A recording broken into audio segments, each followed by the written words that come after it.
Oh, I can cook too. On top of the rest, my seafood's the best in town.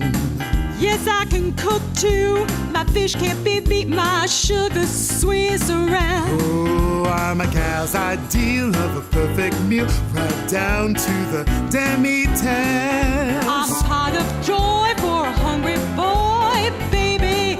I'm cooking with gas. Oh, I'm a gumdrop, a sweet lollipop, a brooked right out of the brook. And what's more, baby, I can cook. What's cooking, Partridge? Oh, yeah!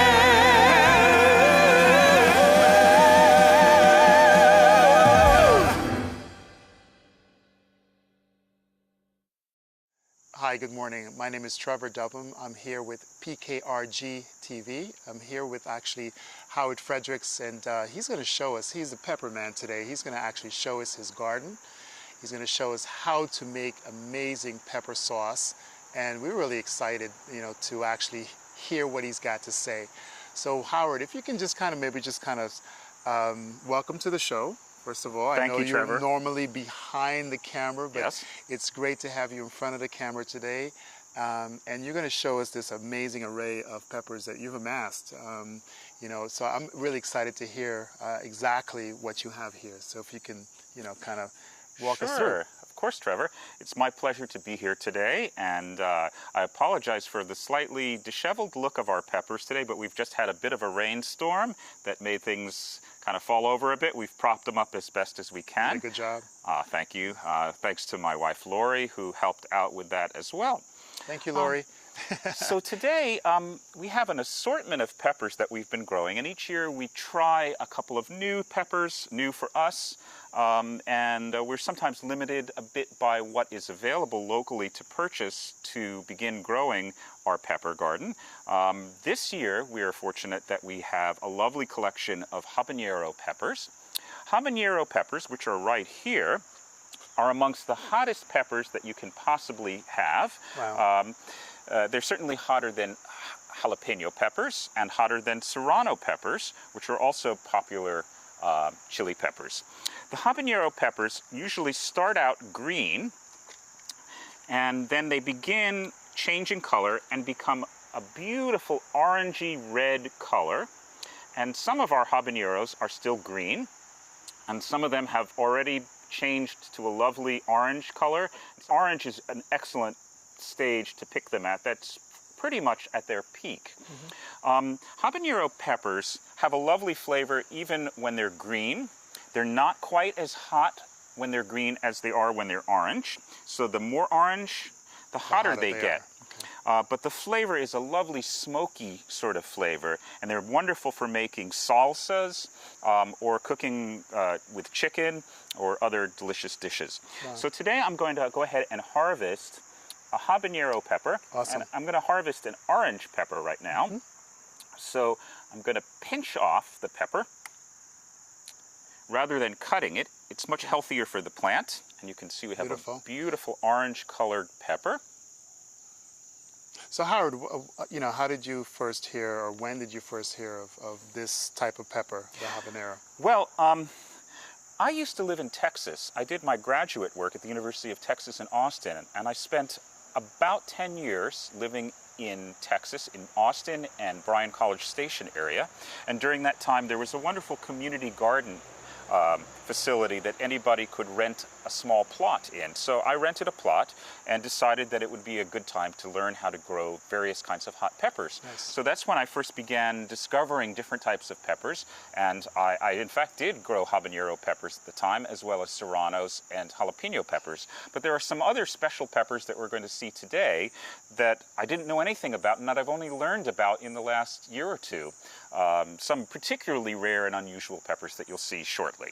Nice, nice. So I've harvested one lovely habanero pepper. I'm going to hold this for you? Sure. You can. And we're going to move across here now and take a look at some other peppers that we have here. This is what's known as a giant jalapeno pepper. Mm-hmm. It's not so much that the fruits are that giant, although they're pretty large. but the plant itself is larger than a normal-sized jalapeno plant, which usually tends to be more like 2 feet tall, and this tends to be 4 feet, 5 feet tall when it's at its peak. So I'm going to go ahead and harvest one of these giant jalapeno peppers, and we're going to move across here. This is a very special pepper. We're not going to actually harvest this today. It's a little hard to see, but we're going to try to expose it a little bit more. This is a chili ancho poblano pepper. Wow. And it's quite a big, fat, and delicious pepper, but it's actually not hot. This is a wonderful smoky flavored pepper that is popular in making chili rellenos, which is a stuffed chili, normally stuffed with cheese and then batter dipped and fried. So we have one that's ready to go, but we're not going to make that today. We're going to let a couple more of them mature, and we're going to make a meal of those. Right. So this is mild. This is very mild Nice. chili, very mild. Okay, good. Moving along, we have a small chili red pepper, just a regular chili red. Some people consider this to be sort of a Thai pepper. It's a pretty hot pepper, not exceedingly hot, but pretty hot, and it's good for making stir fries. Again, it starts out green, but then as they mature, you'll see that one of them is beginning to turn red here. And the redder it gets, the hotter it gets. So this actually reminds me of a pepper in the Caribbean where I'm from called wiri wiri. It's called wiri wiri pepper. So it's actually a pepper that was really popular with the Amerindian culture. Very hot, and it actually looks similar, but that pepper is a little smaller. So I can just imagine. You know? Yeah. Yep. Awesome. Moving on a little bit further down is a very weird and unusual pepper, but it looks kind of like a familiar pepper, which is, this one is the Cajun bell pepper. B-E-L-L-E, Cajun bell. So like bell as in beautiful. That's the French word for beautiful. The Cajun bell peppers start out again green and eventually turn fiery red. And you see we have one small, or two actually, small red ones here, and those are ready to harvest. But we're not actually going to use them. Well, actually, that's not true. Maybe I'll go ahead and harvest one of the red ones. Right? Good. Just the small red one here. Again, I pinch it off rather than cutting it. It's healthier for the plant. Grows back better. We're going to go ahead and use that for our salsa today. Just make that, cool. Add that to the salsa. Okay, now, moving along, we have a really special, and this pepper is almost dangerous, or I should say it's actually dangerous. So we touch it? We can touch it, but you want to be careful afterwards not to touch your eyes. You want to wash your hands afterwards if you actually touch the pepper fruit. It's quite dangerous. This is a Carolina Reaper pepper. I'll go ahead and pick it up. Hold it up like this. And you'll see the Carolina Reapers, again, start out green. They're very kind of gnarly looking pepper, but they're actually a hybrid man-made type of pepper, originally derived from the habanero pepper as its source, and like a hybrid of the habanero and I believe the serrano kind of combined to form this specially extremely hot pepper. The heat of this pepper is 1.5 million Scoville units. Now the Scoville unit is the unit of measurement that's used to describe how hot a pepper is. So by comparison, it's about 1,000 times hotter than your typical jalapeno pepper. Okay, so it's extreme. So if you have stomach problems, this is not the pepper for you. This is the second hottest pepper in the world today. Wow. Within the last year, one additional pepper called Dragon's Breath took over as the hottest pepper in the world. That's 2.5 million Scoville units. Incredible. Okay. So we're going to go ahead and harvest this fiery red Carolina Reaper. Carolina Reaper. Wow. And we're going to pop that in here. So this is man-made now, right? Well, You said it was a hybrid? it kind of, yes. It isn't naturally occurring. A lot of the really super hot peppers that we see today were kind of attempts to breed peppers for various purposes. In fact, what's interesting about the dragon's breath pepper is it's actually, they are using it now in medical research because it is so hot that it can actually cause a numbness if you apply it to the skin or any mucous membranes, and so it can actually be used as an anesthetic. Very interesting. So for people who are unable to tolerate traditional drugs, traditional anesthesia, if they need a topical anesthetic, they can use the naturally occurring anesthetic properties of capsaicin, which is the active ingredient in all hot peppers. Awesome. Awesome, awesome, awesome. I like that. Moving along, we have our poor little ghost pepper. Now, there's an interesting story about this ghost pepper. Now, before you go forward, why is it called a ghost pepper? I That's an don't unusual know the name. original reason. But it actually has a different name. I think that its origins are in India, and it's the boot jokola, or sometimes known as the joke pepper as well. I'm not sure of the origins of the term ghost pepper. That would be something worth researching. You know what? I heard that it's possibly called ghost pepper because we're not sure what color it's going to be. I don't know how true that is. That's why I asked you. Right. You know, so it may be different colors depending on, you know. Well, this particular pepper, we grew ghost peppers last year very successfully. So we enjoyed making a delicious pepper sauce from them, but unfortunately this year we weren't able to find any ghost pepper plants locally to purchase. So we decided to look online to try to find ghost peppers to purchase. And I found a place that sold me a ghost pepper plant, this plant. It arrived in the mail, and I was very disappointed because it was very, very small when it arrived. And I thought, wow, this is never going to mature to the point where it produces fruit during the course of this season. So I phoned up, or I emailed the fellow who sold it to me, and I said, you know, it was a very tiny pepper plant. I'm a little disappointed in it, and I just wanted to let you know. So he was so nice. He said, you know, I'm so sorry. I made a mistake. We usually send the smaller plants to southern states because there's a longer growing season. There you go. So he said, normally we send the larger plant to places like New Jersey. He says, I no longer have ghost pepper plants in stock this year, but I have several other possible plants that I could send you. And one of the plants they offered to send was a plant that I had never heard of before, and that's what we're going to see today. It's a very unusual and relatively rare pepper plant. Exciting. It's called the fish pepper plant. Wow. So Howard, before you go forward and show us that fish pepper plant, just a curious question. Yeah, sure. I know we're here in New Jersey, we're in Park Ridge, and a lot of, you know, it's very seasonal. We've had a very warm and wet season, but I'm just curious, are any of these plants, are you able to take them indoors so that they can last, you know, through the winter time, and you can bring them back out, you know, in the spring again? No, or these are just pretty seasonal? much seasonal, once a year kind of pepper plants. Okay. Yeah.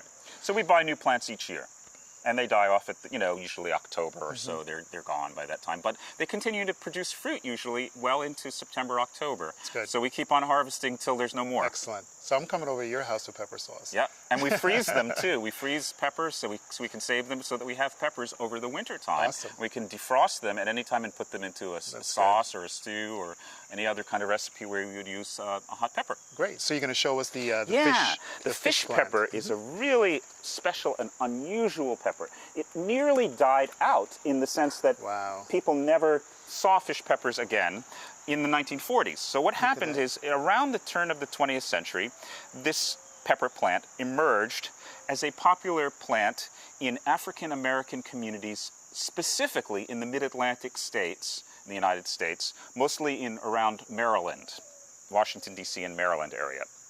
The origins of this plant, in terms of its relationship to other pepper plants, is they believe it's some sort of hybrid between a serrano pepper and possibly a cayenne pepper.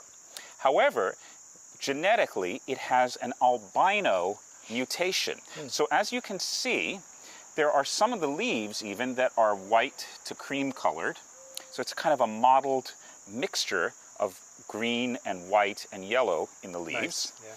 Yeah. And then the pepper plants themselves, peppers themselves, the fruits, usually start off kind of cream colored to white in color, and then they begin to develop some green striations on them. So they're kind of like striped. Beautiful. Mixture between cream colored and green stripes.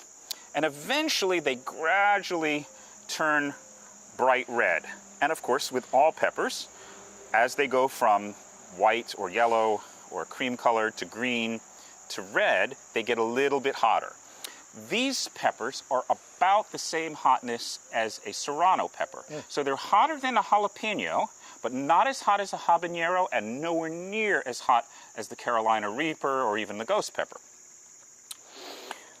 Oh, I meant to say that with this ghost pepper plant, as you can see, you may have wondered, there are no fruits on this time, right now. Right. Although it's a small plant, we actually did have the beginnings of fruits on it, but alas, some birds came along and decided to eat the embryonic fruits.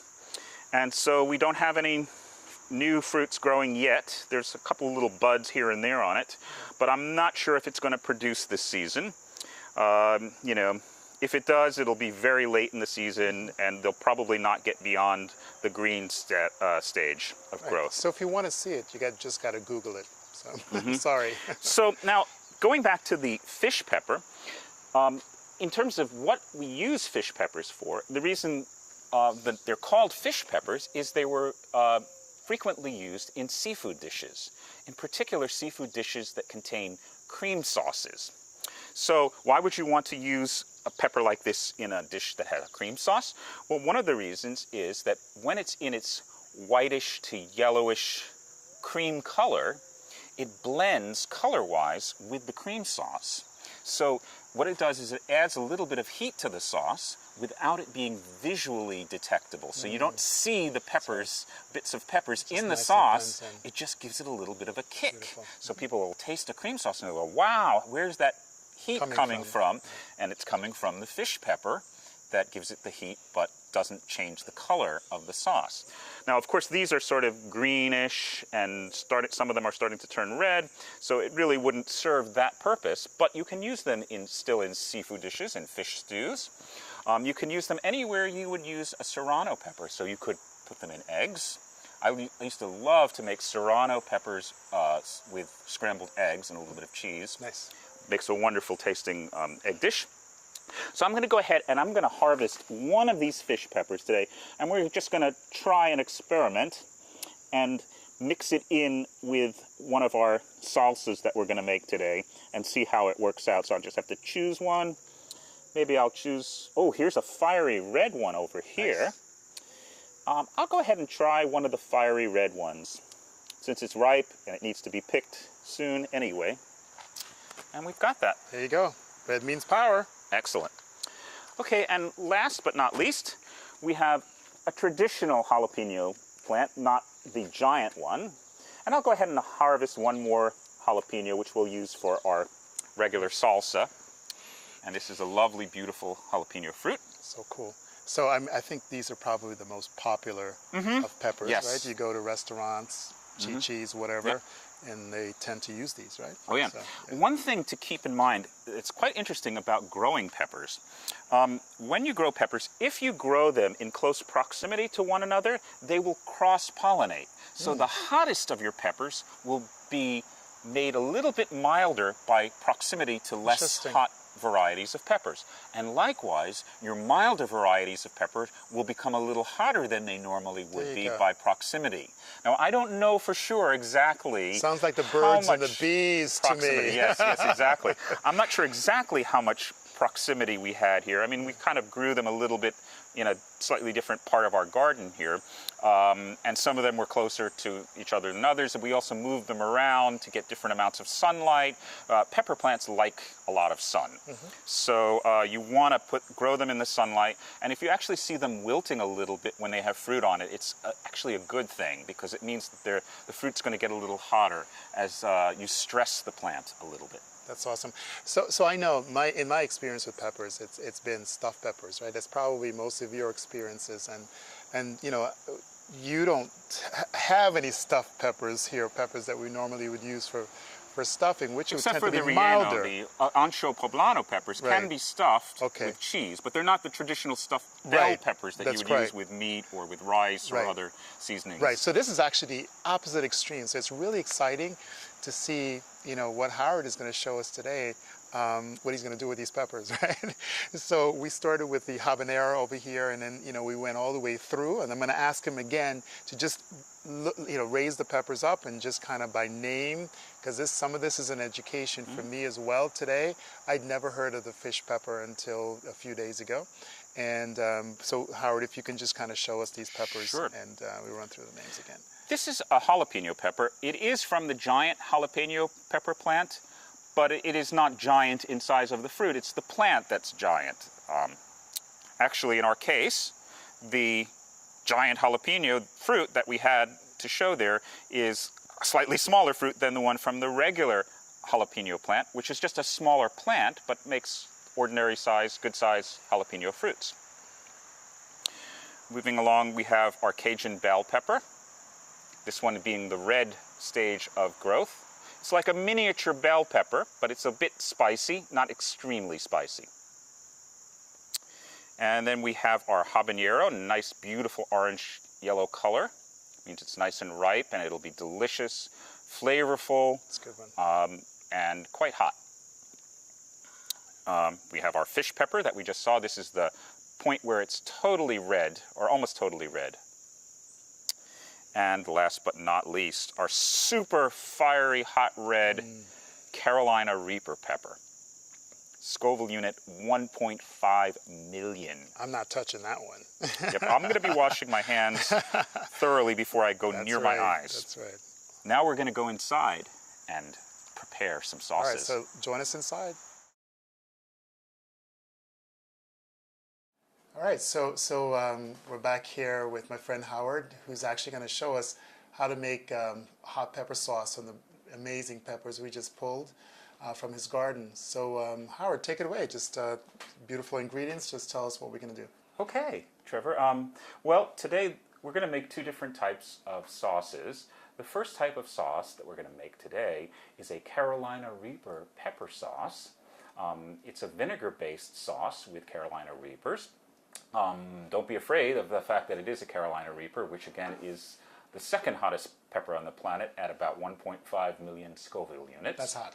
It's really, really hot. But we're only going to use one Carolina Reaper, and we're going to cool it down a little bit with lots of other ingredients, including carrots, garlic, onion, vinegar, water, and some seasonings. All right. Okay, so This the looks first great. step of the process is we will cut up the Carolina Reaper. So here's our Carolina Reaper. Cut off the stem part of it. Don't touch your eyes. Yeah, and now what we're going to do is we're going to remove the seeds from it. So now, do you dry these seeds and so you can plant them again, or you just kind of just I'm gonna toss them? just toss them Right. for today. Yeah, we buy. We don't usually grow our plants from seed. Most of our plants we grow from already started plants. So that because we have a short growing season here in New Right. Jersey, we have more likelihood of success if we grow them from plants. Right. Okay, that's good enough. It doesn't have Excellent. to be completely deseeded. All right, so now we have one Carolina Reaper. So I'm going to cut this up a little bit. It doesn't have to be, super, super fine chopping, but we're going to cut it up, pretty fine so that, because it's going to go into a blender once we get it prepared. And I've already cut up some of the other ingredients. There's one other set of ingredients that we're going to use that I haven't yet cut up, and that is the carrots and the garlic. So we're going to Get cut those up for the you. carrots. So what we can do right off the bat is take this from this cutting board and move straight into the blender here. Okay. This is where it's going to go, and boy, I can already feel that Carolina Reaper in the air. Wow. It's like getting in that nose already, just Dude. having it in the air. Okay, weapon grade materials here. Okay, so now we have 4 carrots. Now normally this recipe calls for It's basically a variation of my ghost pepper recipe, which calls for 4 ghost peppers. Sometimes I go with 2 ghost peppers, but we're only going with 1 Carolina Reaper, since this is the first time I've ever made anything with a Carolina Reaper pepper, hoping it's not too hot. So we're going to just cut up a few carrots. So it doesn't matter how you cut it up because it's all going into the blender, but it Yeah. just makes it a little bit easier for the blender to completely pulverize it. Right. Because that's what we're going to be aiming for. So we're going to just cut them up a little bit.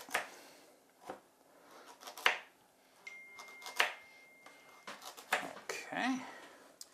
And so we cut up the carrots, and the carrots add a nice little bit of sweetness to the sauce, as well as toning down some of the heat that we have from the Carolina Reaper pepper. So the idea is that we make this kind of nice sauce, and then what do you do with it? Well, you can pour it on some chicken, if you saute some chicken and add that to it, or pretty much anything you'd like. Okay.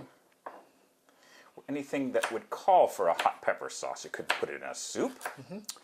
You could pour a little bit of the sauce on eggs. It's wonderful on scrambled eggs.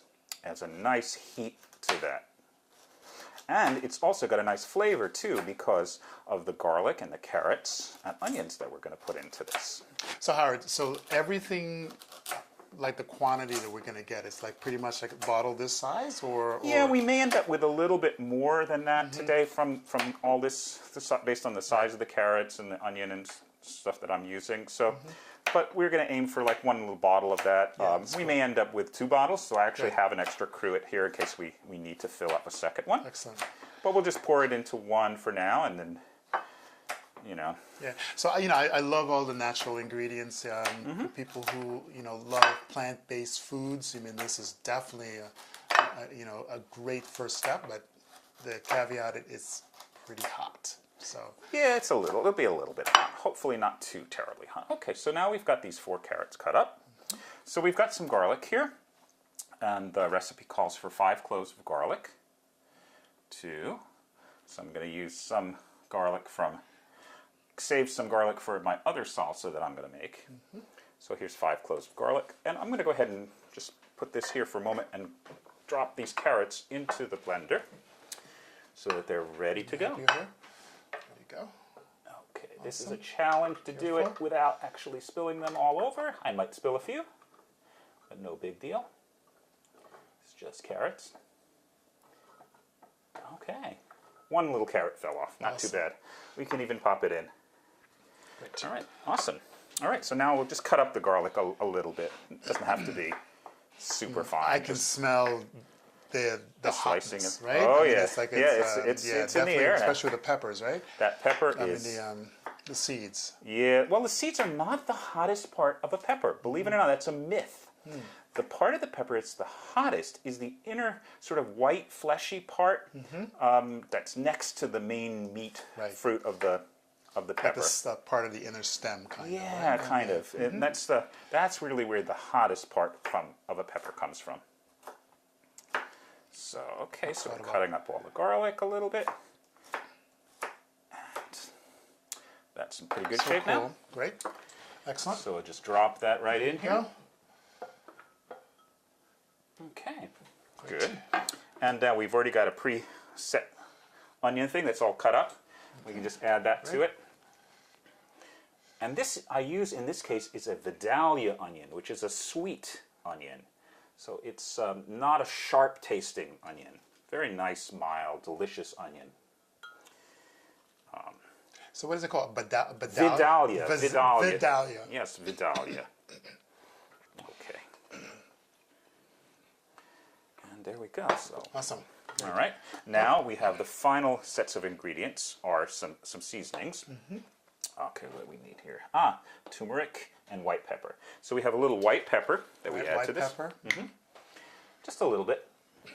A little bit of dash and a little bit of that, right? Yeah, there's no specific set quantity. Okay. And then I'm going to add a little bit of ground turmeric. The reason for the turmeric is actually turmeric adds a preservative quality to it, so the sauce lasts a little bit longer than it normally would. Nice. In the refrigerator. And then we're going to put a little bit of kosher salt in. Not too much, just a little bit. Sprinkle or two. Because really the flavor comes from the pepper and the onions and the carrots. Okay, now, last but not least, we're going to put some cider vinegar, which is a wonderful type of vinegar to use. It's nice and flavorful, tasty. Need some help with that? Nope, Good? got it. Okay, good. Just first opening up this cider vinegar and... Wow. Now, if you were here, you can just feel the potency in the air. It's pretty strong. Yep. So basically 2/3 of a cup of vinegar and 1/3 of a cup of water. Okay. So I'm just going to pour in till it says 2/3 of a cup.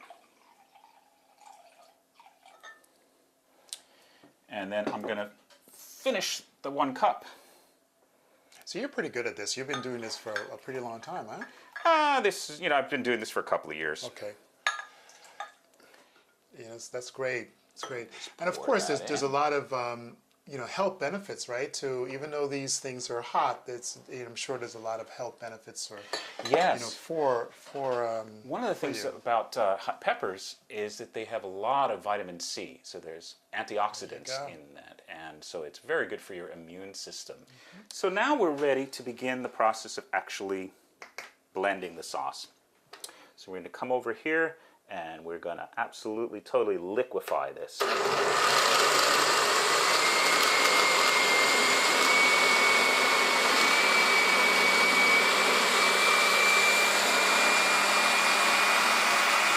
So that's pretty filled. So you're going to have to add any more liquid in there, or I guess at some point we'll stop it, kind of shake it around a little bit.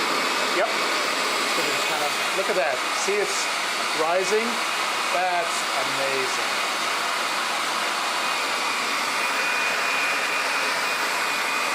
And we want to get it nice and ground up so it's as fully chopped up and as liquefied as possible. Nice.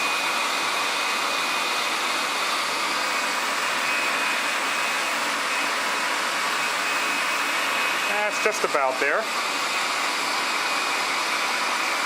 You don't have to worry about blending it too much. You can't blend this too much. This is my first time having this type of pepper sauce. Okay, I think that's pretty good now. Awesome. So, I think our sauce is nicely blended. Nice. It might still have a few little bits and pieces or chunks of stuff like that, but don't worry too much about that. We're going to pour the liquid, the whole sauce material, and I've got a nice little cruet all ready to go. It looks like you're going to need another bottle there. Yeah, we probably will. I probably made more than I Would I just put that over planned there so on. Yeah, let's put that over the bowl. We're just going to pour this in. Try not to get this in my eyes, right? Yeah, you definitely don't want to get this in your eyes. Although, again, as I said, I don't think this is going to be extreme in its heat. I think it's going to have a little bit of a kick to it. Mm-hmm. But it's mostly going to be a nice, flavorful, vinegary sauce. You definitely don't want to put this next to your carrot juice in your refrigerator. No. You might forget. Okay, so for our purposes, I think that's sufficient for now. We don't need to actually fill the entire bottle today, and we'll just make that our dispenser for purposes of our. We're going to share the rest with the rest of our show. Promise you. And so then we're going to put a little stopper and top unit on this,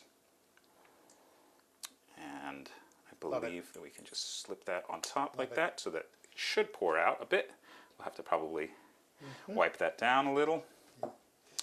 You know, it's so good to make things organic because I just tasted it. It's marvelous, but it is hot. It is really hot, but it's delicious. Thank you. So I'm going to need actually some water, I think, with this because. All right. So, what we're going to do next is we're going to have a little bit of chips, and we're going to just taste a little bit of this, just so that we experience it. Awesome. All right. Okay. So here goes. Bring the chips. We've got our finished product, right? Yes. So what do we call this? What type of hot sauce? It's just a good pepper sauce. It's a good Carolina Reaper pepper sauce. Okay, so Carolina Reaper pepper sauce. And we've got our mission chips here, so we're going to actually sample this. And I'm going to take a chip. Give you a chip, And you take do so the I honors. how do I do this, right? You You just pour a little bit it on it. Make sure that you don't spill any from the top because this may not be fully tight. Okay, So here we go. So I'm just going to actually just take a little bit here. It may not. Let's see. We'll make it come out. Ooh, There we go. There we go. That's on my beautiful. finger. All right, let me see. Here it goes.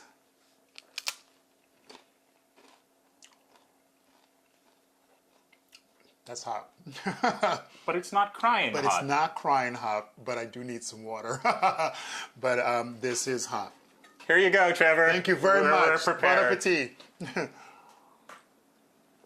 Awesome. But Enjoy. it's hot, but it's not super hot. It's, you know, obviously not mild, but definitely excellent. Excellent. Well, thank you. Thank you. Did a great job with this. Love it. Thank you.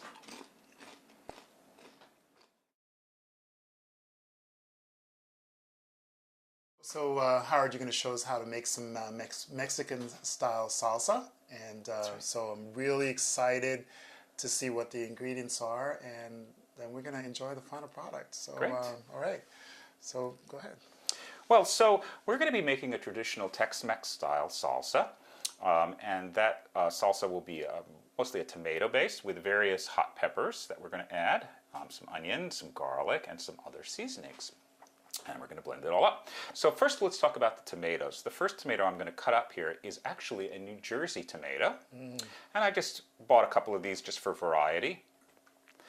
And then perfect. these are beautiful, on the vine ripened tomatoes. And so we're going to cut up some of these a little bit. This over here.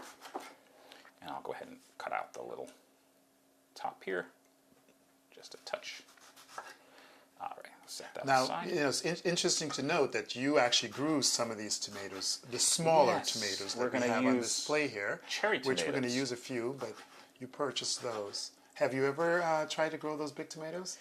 We have had some success with them. Most of them never quite make it to the red stage before the end of the season. There you, and I Just- wonder why, right? You know, it's New Jersey weather, and maybe we just get a little bit of a late start in the season. So, and we're just not that successful with our tomatoes. You know, but actually, I we're- started to grow some this summer, and then we had some wild critters that actually came by and started to eat some of it.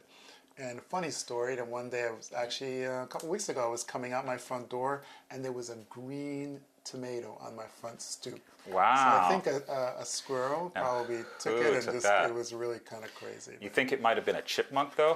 Maybe, 'cause, They, you know, who knows? I think it's the chipmunks that love tomatoes. We are constantly battling with our family of chipmunks that lives in our area. They seem to have found a good home here. They get lots of tasty treats between our tomatoes and various herbs that we're growing. I think they are well fed.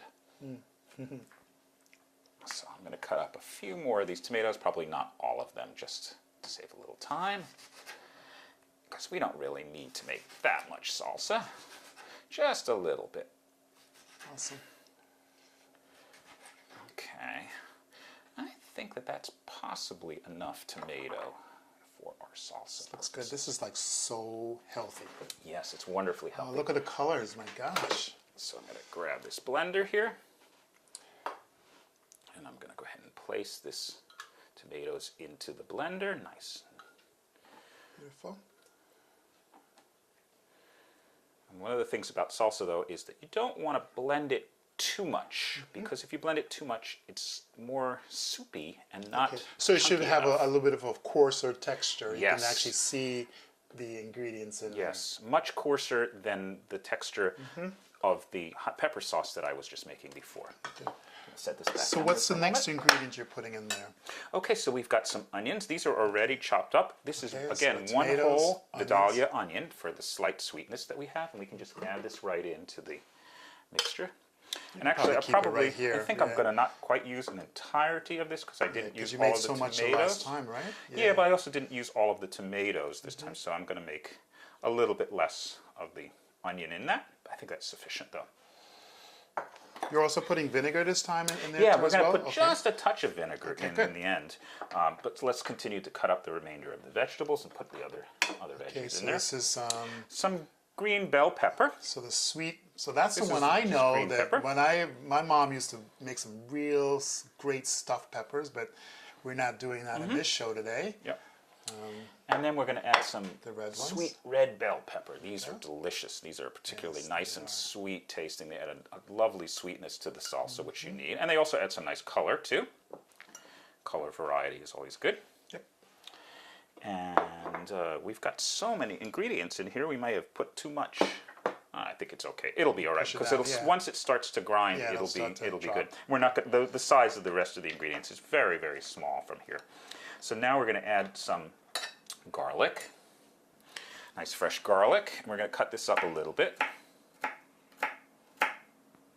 Again, we don't have to completely, totally cut it, but for this we might have to cut it a little bit more than we did with the hot pepper sauce because we're not going to totally puree this. But, you know, this is probably adequate, just chopped up a little bit. Love it.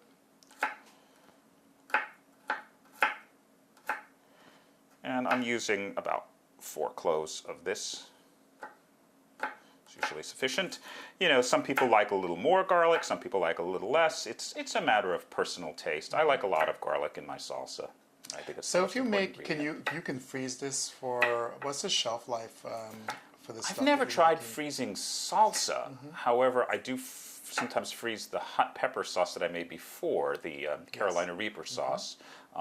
So I don't know how the freshness of the ingredients that you require for salsa is a little bit different when they're not pureed the way the pepper sauce is. hot pepper sauce is done. I think it doesn't stay as well in the freezer. It doesn't work as well. I think it might ice crystallize on the larger chunks. Okay, gotcha. So that would be my guess. I've just never tried it, so I think I would probably hesitate to do that. But I could be wrong. Awesome. Okay. So this is so great. So we're gonna use any of these cherry peppers or We're gonna use a few more of these little ingredients here. Okay, so one of the key ingredients here for this salsa is going to be the hot peppers. So we're going to use habanero. So that's the habanero. That's the first one we actually we looked at in the garden. And now this is not as hot, right? It's hot, Not but it's as hot not as as hot. the Carolina Reaper, but it is hotter than a jalapeno, particularly since it's changed color from green to yellowy orange. And again, I've removed the seeds. And I'm going to cut this up. So I'm actually going to pick a couple of these cherry tomatoes because I don't want Lori not to to not be happy because we didn't. Oh, we're definitely using these. They're just a couple great of strides to pick those cherries. So okay, these are some of our homegrown cherry tomatoes. And they're really, we have just delicious cherry tomatoes here that we grow when the chipmunks don't get them. And I'm going to do a few more of them. okay, so habanero peppers so far in here, and just tomatoes, onions, garlic, bell peppers, Yep. red pepper, sweet. We've got a couple of other chilies that we want to throw into the mix here. Okay. This is our fish pepper. Oh, wow! You can smell it. I have real no hot. idea how Yeah. hot this one is, It's hot. but it's probably It's fairly hot. It's My probably, eyeballs tell me it's hot. it looks like it's probably, it feels like it's on the level of a serrano pepper, which is a little hotter than a jalapeno, but not as hot Yeah, you can as smell a it. habanero, or nowhere near as hot Sorry. as the Carolina Reaper. This is our Cajun Bell. Again, this is a pretty mildly hot pepper, although it is in a red stage, so in its reddest stage, it will be a little bit hotter than the green stage. So it's nowhere near as hot even as a jalapeno, in my opinion. And then we have our jalapenos, and I think we probably don't need to use both of these jalapenos. I think Probably one is one good, should yeah, be good. 'cause we have a so lot. we're going to just use one Yeah, jalapeno, and we're going to cut this up a little bit. Awesome. Cut off that part there. Jalapeno, everybody, right? We probably know this more than anything Some of else, these seeds. especially next to our bell peppers, right? This is a jalapeno. Yep. That's what it looks like. I'm going to cut a little bit of this up. Yep.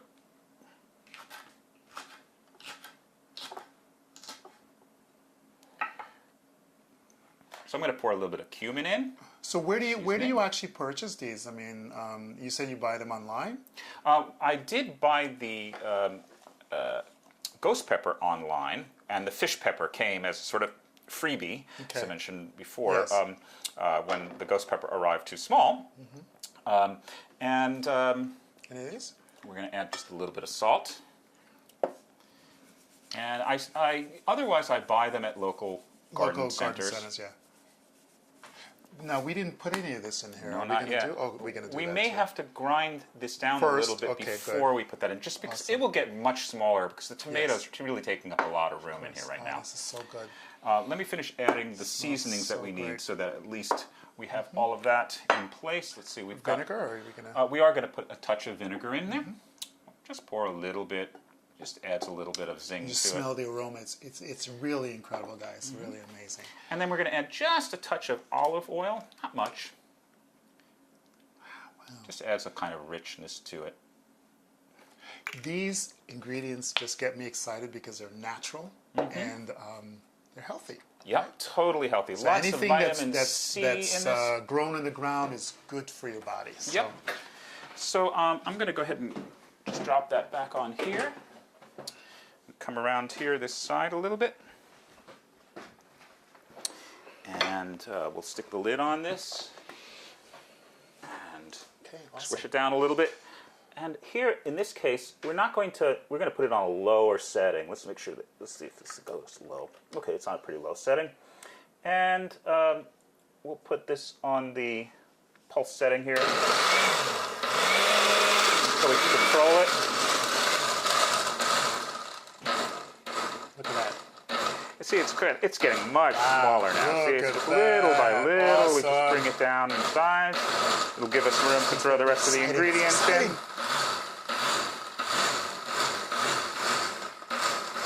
Great. So Salsa. now there's room in there, plenty of room for our final ingredient, which is going to be some delicious fresh cilantro. Wow. This is one of the So we got most to cut the edge, important right? There you go. herbs that you can use in cooking. Any kind of Mexican food. Amazing. I always love to use cilantro. Yes.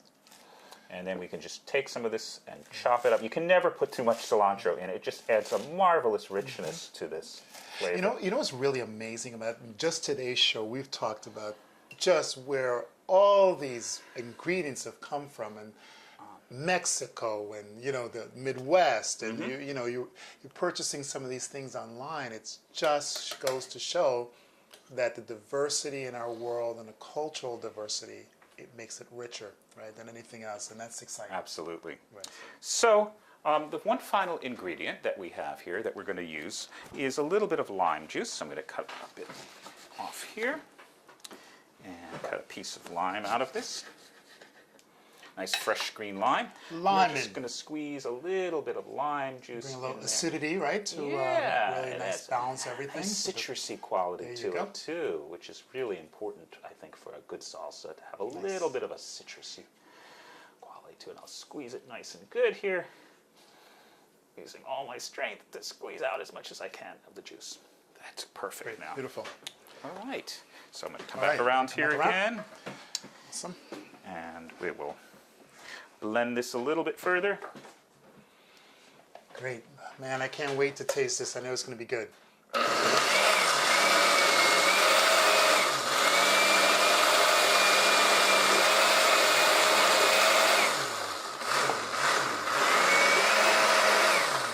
That should be good now. Awesome. All right, we now have some here. delicious salsa. All right, so now what we're going to do is Awesome. we're You going to wanna- find ourselves a little bowl Should we for put this. that in there? That's got some tomato Oh, okay. stems in here. Let's just Oh, yeah, we don't want that. get rid of that. It's just perfectly good, but it's just tomato stems. So let's pour this into a nice bowl here. Dude, man, unbelievable. Big bowl of go. salsa ready That to right be there. enjoyed with chips. Look at that. It should be a little hot, but Howard's maybe not too salsa. hot. Go ahead, do the All honors, right. Trevor. Take Awesome, the first man. taste. Here we go. Here we go. I will be happy to do that. Let's see. So good. Now I'm going to try a little bit. I So haven't good. tried it. I hope I didn't make it too hot. It's hot, but it's not too hot. You can taste the all the ingredients, the cilantro. Oh, It's yeah. just, it's so good. Turned out pretty good. Good A job. little hot, not too hot. I like this. Very good. Excellent job. So, you know, you're gonna make this some more for me, right? We can make this anytime you want. You can come over, Trevor, and we'll be Excellent. happy to make you a delicious hot sauce. Thank you so Traditional much. Mexican Tex-Mex style salsa. There you go. Thank you for joining us today. We really appreciate and enjoy the rest of your summer. Thank you, Trevor. Thank you. Thanks, Howard.